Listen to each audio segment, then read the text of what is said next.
Nagugutom ka ba? Isabel! Ano? Sandali nga, kukuha kita ng pagkain, ha? Baka nagugutom ka. Sandali lang. Wala naman kayong kasalanan pero pati kayo pinunteriyan ni Janga. Dahil ba wala na siyang ibang mapagbuntungan ng galit niya? Uy, bakit ang daming patay na isda? Huh? Eh, di ba pag-uli sa kanila, patay na? Bakit ganun?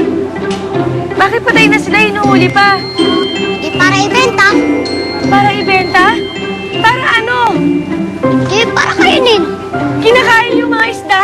Gustong gusto ko nang sumugod kanina sa liwasan nina. Sasakmalin ko sa hasang ang bilasang sirenang yun. Yan ang huwag mong gagawin. Dahil bibigyan mo pa siya ng dahilan para pag-initan ng pamilya natin. Pero masama siya. Tignan yung ginawa niya sa iyo. Oo, naman. Ang sarap kaya pang sinigang niya. Ihang.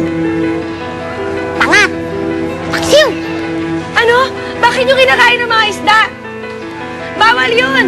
Bakit hindi na yung mga kauling yung kainin mo? Ha? Bawal! Masama yun! Pero masama din kumakain ng isda. Nawawala din ang mga suka. Humihilom din. Baliwala sa akin ang mga saktan at mahirapan. Alam ko naman panandalian lang ang dulot sa sakit nito eh.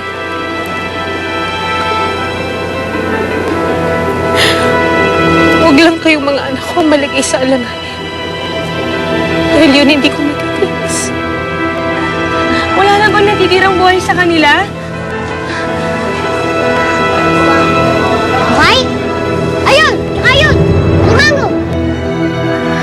May pag-asa pa sila. Handa akong gawin ang lahat para sa kaligtasan mo at para sa kaligayahan ni Jezebel. Kahit ibuhis ko pa ang buhay ko para sa inyo. Alang-alang sa inyo na anak.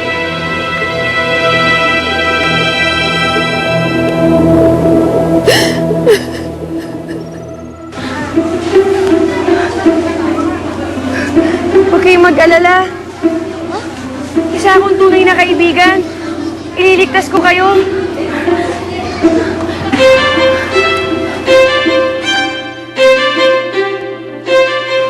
Dude, pinapapunta ka nga pala ng AirPods mo sa boardroom.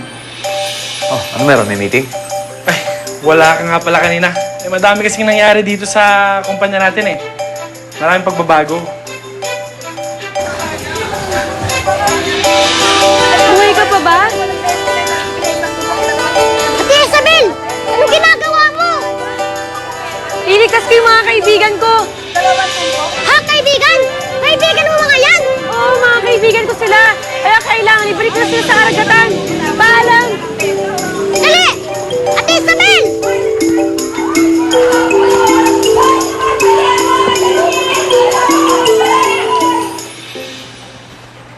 Ano yun, Leo? Tulad ng hindi ka na vice president ng kumpanya ito.